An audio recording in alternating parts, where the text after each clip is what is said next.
Финикс, Аризона.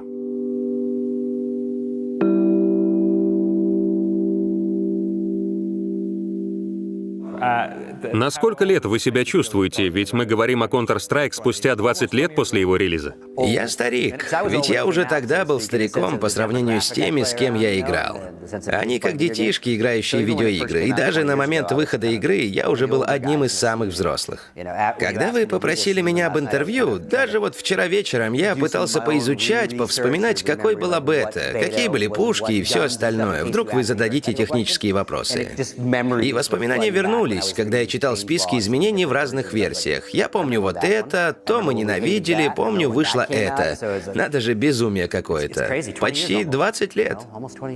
Скотт был основателем Godfrag, одного из первых и крупнейших новостных сайтов о Counter-Strike. Он стоял у истоков киберспортивного комментирования, даже был менеджером команды Evil Geniuses. Сегодня он отдыхает в родном Финиксе и помогает руководить ассоциацией профессиональных игроков в Counter-Strike. Это подобие профсоюза, помогающего профи с правовыми аспектами при заключении контрактов и выступающего голосом игроков в сообществе. Вернемся к началу. Конечно. Вы помните, когда вы впервые сыграли в Counter-Strike? В первый день беты я скачал мод. И это снова пережиток прошлого.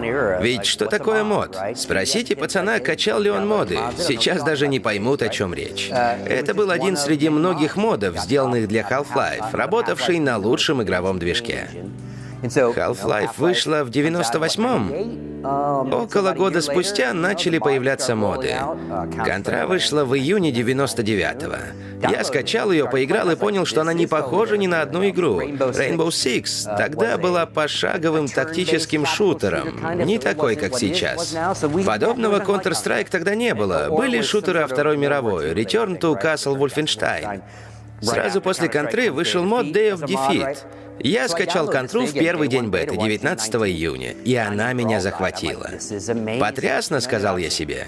Она была другой, очень сломанной. В первые 2 месяца был лишь режим с заложниками. КС_. КС_, да.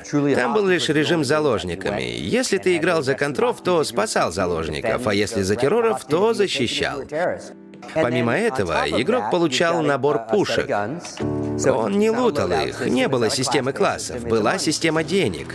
Сколько виртуальных денег есть, столько и можешь закупить в раунде. С каждым раундом игра начиналась заново, игроки перезакупались и начинали сначала, на своей базе. Следи, что делаешь в раунде. Тут постоянная перезагрузка, нет аптечек. Нет раскиданной брони. Закупаешься в начале раунда, закупаешь броню или не закупаешь. Здоровье не восполнить. Непростая игра, да? Освоить-то легко, все нормально. Покупаешь пушки, вот карты, но, как в любой хорошей киберспортивной игре, освоить процесс легко, но трудно стать мастером, знать нюансы и отлично играть. После завершения работы над Opposing Force мы еще не знали, чем займемся, и переключились на работу над многопользовательским модом, соорудив Half-Life CTF. Над ним работал Патрик. Каждый день он программировал кучу фич. И каждый день мы играли по несколько часов. Тогда мы заметили несколько модеров, работавших над крутым проектом. Там были идеи, вылившиеся в Counter-Strike. Еще были идеи у нас, а Valve занималась собственной модификацией, которая называлась Рикошет. Opposing Force CTF стала основой для издания Yellow Box. Все началось так. У нас есть вот это, но для продажи такого мало. Надо собирать игры воедино. И тогда мы объединили все эти моды. Counter-Strike была главной игрой, но ритейл не взял бы ее из-за названия, так что ее назвали Half-Life Counter-Strike. Такое название вы увидите на оригинальной Yellow Box. А если перевернете, то увидите список других маленьких модов, которые мы добавили туда до кучи, мол, за счет этого игра начнет стоить 20-30 баксов благодаря этим модам. Апдейтов выходило много и быстро. Раз в неделю, а затем раз в пару месяцев появлялись новые карты, поскольку, опять же, вернемся в мир модификаций. Эти ребята были... Карты делали не Клифф или Мингли, а сообщество из самых известных. Дэвид, сделавший Dust, Dust 2 и Cobblestone, все еще в деле. Разрабатывает карты и уровни. А кто делал Scout Knives? Scouts and Knives. Там, где вы были маленьким и бегали среди больших вещей. Я люблю те, в которые еще играют. Классику вроде Train, Inferno, Dust 2. Народ все ноет, мол, чего вы играете на тех же 7-8 картах. Некоторые приходят и уходят, а этим картам по 20 лет. Ну или основным из них. Конечно, их меняли. Поезда на Train немного двигали, но 2 места для бомбы в тех же местах. Та же динамика. У меня тут копия вашей любимой, наверное, самой любимой версии контры. Я подумал, вы захотите взглянуть.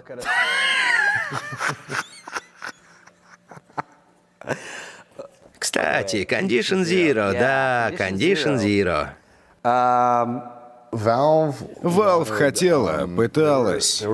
Было множество интересных бизнес-кейсов, которые могли выгореть, если б Valve за них взялась. Было несколько возможностей для развития Counter-Strike. Одна из них — для первой Xbox, и Microsoft дала на это денег. Мы пошли на эту сделку вместе, и это была та еще песня. Гейб очень настаивал, мол, чуваки, чем, как обычно, связываться с издателями, давайте лучше с нами. Мы, разработчики, понимаем друг друга. Мы о вас позаботимся. О боже, это был кошмар. Тогда Valve еще не умела быть издателем, не знала, как работать с нами наверняка. Был тот еще бардак, но мы начали сотрудничать, и в своих желаниях они были теми еще психами. Мы создавали карты, полностью совпадавшие с картами, которые затачивались для игры в контру по сети. У нас в Gearbox работали ребята, разрабатывавшие контру. Крис Оти и Дэвид Джонстон, сделавшие Dust, работали в Gearbox. Мы создали очень крутые карты, сделали одиночную кампанию, где с игроком бегали боты. Вы играли в карты снова и снова, выполняли определенные челленджи и критерии. Там вообще не было сюжета. И мы зависели от новой работенки, которую Valve хотела назвать...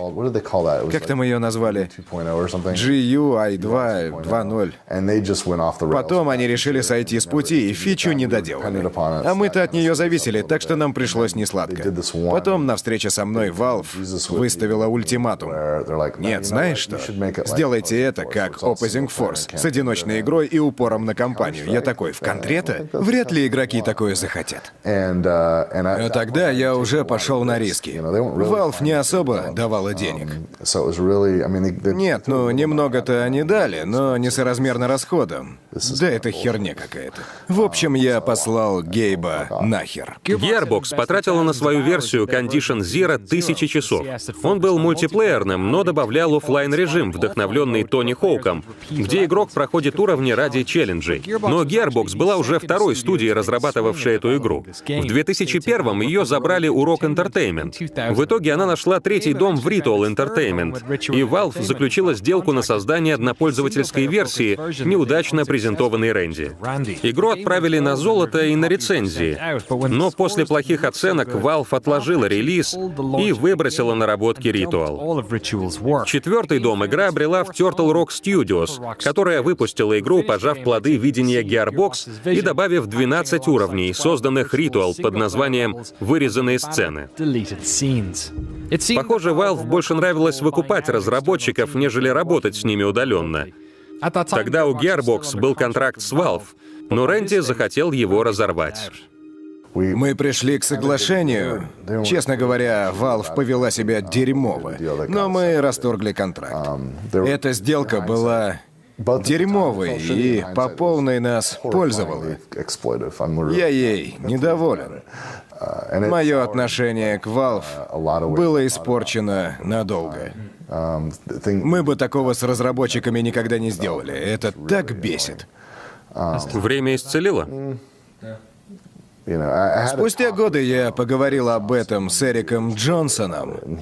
Он сказал, что за кулисами происходили кое-какие вещи, повлиявшие на Valve. Логика мне стала понятна, но чувство осталось дерьмовым. В общем, он рассказал мне, что игра не могла выйти по другим причинам.